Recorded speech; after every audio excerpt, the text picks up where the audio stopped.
Good morning students, class 9।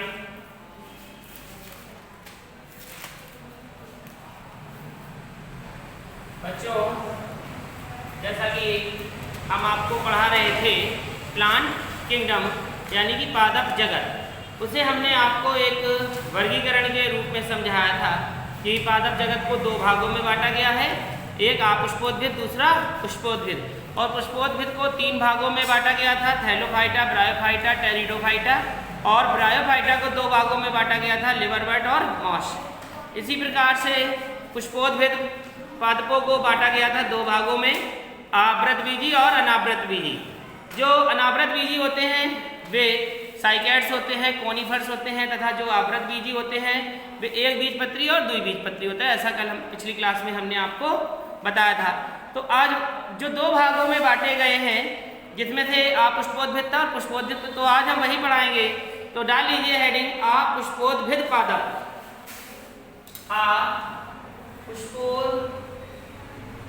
अपुष्पोद्भिद पादप, ठीक है। अपुष्पोद्भिद पादप जिसे हम कहते हैं साइटोगैमिया,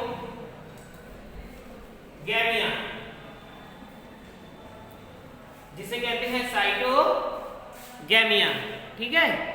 देखिए अपुष्पोद्भिद क्या होते हैं, जैसा कि पिछली क्लास में हमने आपको बताया था कि इसमें ना तो पुष्प खिलते हैं और ना फल होते हैं और ना बीज होते हैं। जब पुष्प ही नहीं खिलेंगे तो वे फल कहाँ से बनेंगे, और जब फल नहीं बनेंगे तो बीज कहाँ से बनेंगे, है ना। ऐसे आपने बहुत सारे पादप देखे होंगे घर में। एक जैसे आप देखिए घर पे 100 वाले पादप लगे होते हैं, क्या उनमें पुष्प निकलते हैं? कभी नहीं। मनी प्लांट आपने देखा होगा, क्या उसमें पुष्प निकलता है? नहीं निकलता। ना उसमें फल निकलता है, ना फूल निकलते, कुछ नहीं होता है। होता है ऐसे बहुत सारे हैं जिनमें पुष्प नहीं विकसित होते हैं। तो लिखिए अपुष्पोद्भिद के अंतर्गत, अपुष्पोद्भिद के अंतर्गत उन पादपों को रखा जाता है, अपुष्पोद्भिद पादपों के अंतर्गत, अपुष्पोद्भिद के अंतर्गत, ये लिखेंगे अपुष्पोद्भिद के अंतर्गत उन पादपों को रखा जाता है, उन पादपों को रखा जाता है जिनमें अंग प्रत्यक्ष नहीं होते, जिनमें अंग प्रत्यक्ष नहीं। अंग प्रत्यक्ष का मतलब क्या है? अंग का मतलब उसके अंग तो हैं, पुष्प, फल, फूल, है ना। किसके अंग हैं? पादप के। तो अंग प्रत्यक्ष नहीं होते और ना इसमें बीज उत्पन्न करने की और ना इसमें बीज निर्माण करने की क्षमता होती है, और ना इसमें बीज निर्माण करने की और ना इसमें बीज निर्माण करने की क्षमता होती है। इसके अंतर्गत निम्न वर्ग आते हैं, इसके अंतर्गत निम्न वर्ग आते हैं, इसके अंतर्गत निम्न वर्ग आते हैं। नंबर 1, जैसा कि हमने आपको बताया था कि इसे तीन भागों में बांटा गया, थैलोफाइटा, ब्रायोफाइटा और टेरिडोफाइटा। तो देखिए अपुष्पोद्भिद को हमने आपको बताया वर्गीकरण में कि तीन भागों में बांटा, पहला थैलोफाइटा, ब्रायोफाइटा और टेरिडोफाइटा। तो पहली हेडिंग हम वही डालेंगे, क्या है? थैलोफाइटा। डाल लीजिए थैलोफाइटा, थैलोफाइटा।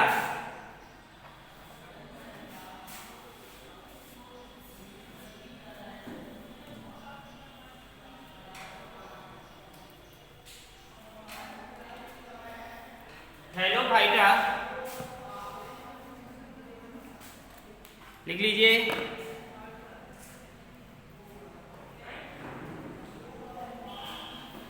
पॉइंट में लिखेंगे, ऐसे लिखिए। ये सबसे निम्न श्रेणी के पौधे माने जाते हैं, ये सबसे निम्न श्रेणी के, ये सबसे निम्न श्रेणी के पौधे माने जाते हैं, क्योंकि इनमें ये सबसे निम्न श्रेणी के पौधे माने जाते हैं, क्योंकि इनमें पादप शरीर, जड़,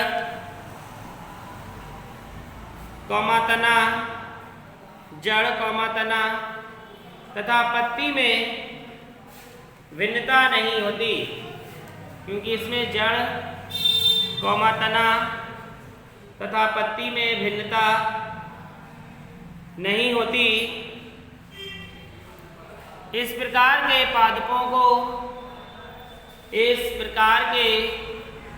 पादपों को थैलस कहा जाता है। इस प्रकार के पादपों को थैलस कहा जाता है। ये मुख्यतः जल में पाए जाते हैं।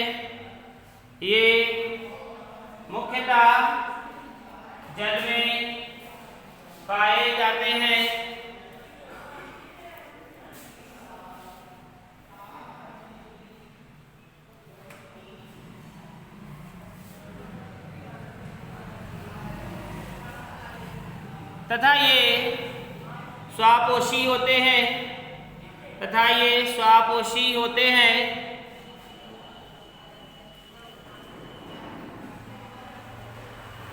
इनकी कोशिका भित्ति सेलुलोज की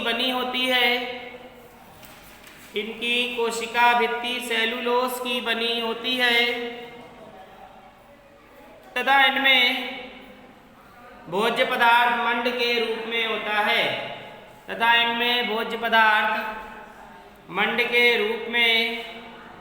होता है।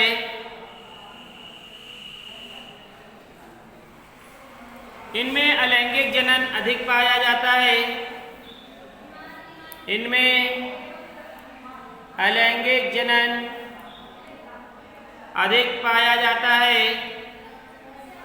तथा लैंगिक जनन एक कोशिकीय चल बीजाणुओं द्वारा होता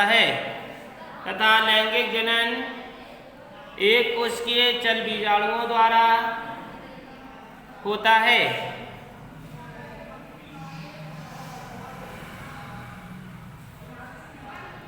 जैसे उदाहरण लिखेंगे नीचे, स्पाइरोगाइरा,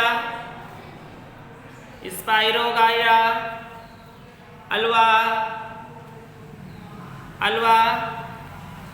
कारा,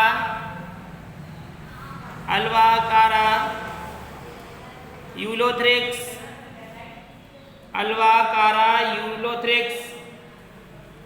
वॉलवॉक्स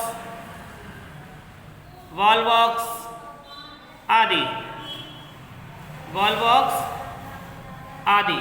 तो देखिए किस तरीके से क्या चीज होती है, इसको हम डायग्राम के माध्यम से आपको बता दे रहे हैं।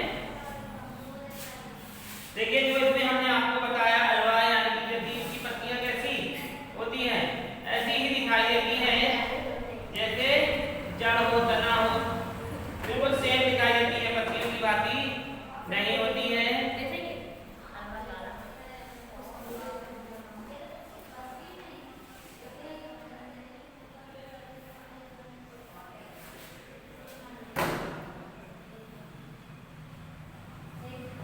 ये है आपकी अलवा, ठीक है, जो कि हमने आपको बताया अलवा। और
तारा है।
ये है यूलोथ्रिक्स।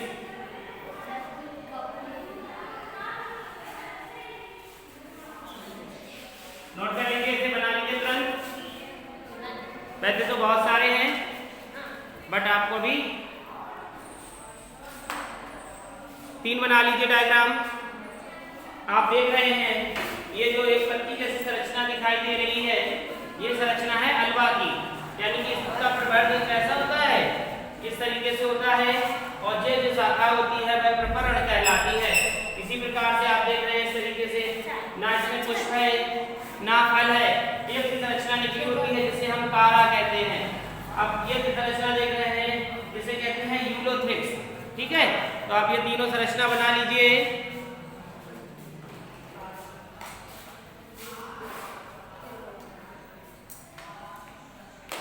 बन गया सभी का?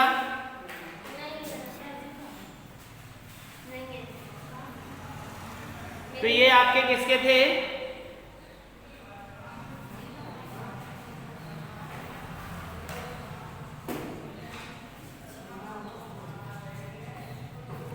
बन गया। अब डिफरेंस लिखिए, लिखिए कवक तथा शैवाल में अंतर। इसके बाद हम बताएंगे आपको कवक तथा शैवाल में अंतर। Difference in algae and fungi. Difference in algae and fungi, कवक तथा शैवाल में अंतर। एक तरफ आप लिखेंगे कवक और दूसरी तरफ शैवाल। एक तरफ कवक और दूसरी तरफ शैवाल। लिखिए कवक में पहला पॉइंट लिखेंगे, ये नमी वाले स्थानों में मिलते हैं। ये नमी वाले स्थानों में, वेरी इंपॉर्टेंट भी है, कई बार एग्जाम में ये चीज पूछी जाती है। ये नमी वाले स्थानों में मिलते हैं। ये आपका किसमें था? कवक में। अब शैवाल में लिखेंगे, ये पानी की अधिकता वाले स्थानों में मिलते हैं। ये पानी की अधिकता वाले स्थानों में मिलते हैं। ये पानी की अधिकता वाले स्थानों में मिलते हैं। नंबर सेकंड लिखेंगे, सेकंड नंबर, ये कम प्रकाश अथवा अंधकार में वृद्धि करते हैं। ये कम प्रकाश अथवा अंधकार में वृद्धि करते हैं। ये कम प्रकाश अथवा अंधकार में वृद्धि करते हैं। इसमें लिखेंगे शैवाल में, ये प्रकाश में वृद्धि करते हैं। ये प्रकाश में वृद्धि करते हैं। नंबर 3 लिखेंगे, कवक में लिखेंगे नंबर 3, इनमें पर्णहरिण नहीं पाया जाता। इसमें कवक में लिखें, इसमें पर्णहरिण नहीं पाया जाता। इसमें लिखेंगे, इनमें पर्णहरिण हरित लवकों पर पाया जाता है। इनमें पर्णहरिण हरित लवकों पर पाया जाता है। क्या लिखा, पहले में लिखना है ये इसमें पर्णहरिण नहीं पाया जाता, और इसमें लिखना है इनमें पर्णहरिण हरित लवकों पर पाया जाता है। नंबर 4, ये परपोषी होते हैं, ये परपोषी होते हैं तथा ये परपोषी होते हैं तथा मृतोपजीवी भी होते हैं, तथा मृतोपजीवी भी होते हैं। ये परपोषी तथा मृतोपजीवी भी होते हैं। इसमें लिखेंगे सवाल में, ये स्वापोषी होते हैं, ये स्वापोषी होते हैं। ये अपना भोजन प्रकाश संश्लेषण द्वारा स्वयं बनाते हैं। ये अपना भोजन प्रकाश संश्लेषण द्वारा स्वयं बनाते हैं। अगला नंबर, इनमें कोशिका भित्ति सेल्यूलोज या काइटिन की बनी होती है। कवक में लिखेंगे, इनमें कोशिका भित्ति सेल्यूलोज या काइटिन की बनी होती है। इनमें कोशिका भित्ति सेल्यूलोज या काइटिन की बनी होती है। इसमें लिखेंगे सवाल में, इनमें कोशिका भित्ति सेल्यूलोज की बनी होती है।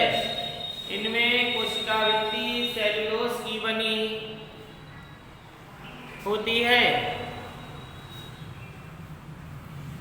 अगला नंबर लिखेंगे कवक में,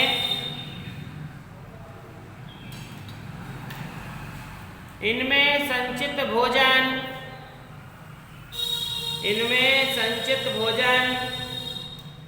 ग्लाइकोजन, इनमें संचित भोजन ग्लाइकोजन, वॉल्यूटिन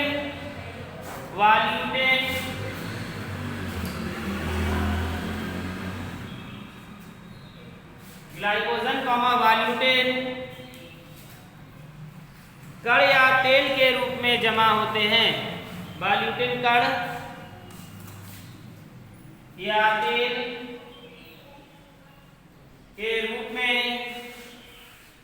जमा होते हैं।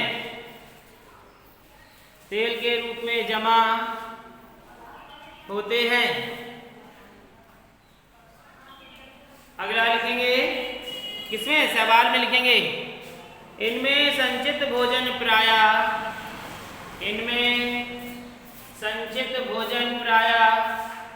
मंड के रूप में, इनमें संचित भोजन प्रायः मंड के रूप में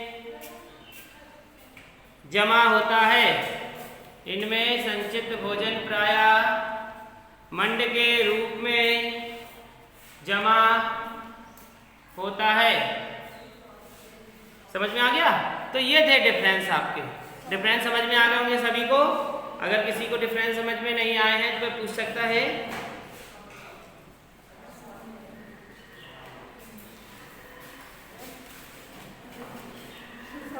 इसके आगे तो ये आपका क्या हो गया, पुष्पोद्भिद हो गया, कवक तथा सवाल में अंतर भी हो गया। और इसी के आगे हमने आपको बताया था कि थैलोफाइटा के साथ साथ दूसरा होता है हमारा ब्रायोफाइटा, होता है ब्रायोफाइटा, और फिर टेरिडोफाइटा। तो आपका ये जो थैलोफाइटा था ये आपका पूरा हो गया है। जो ब्रायोफाइटा है उससे हम नेक्स्ट पीरियड पे कराएंगे, ठीक है।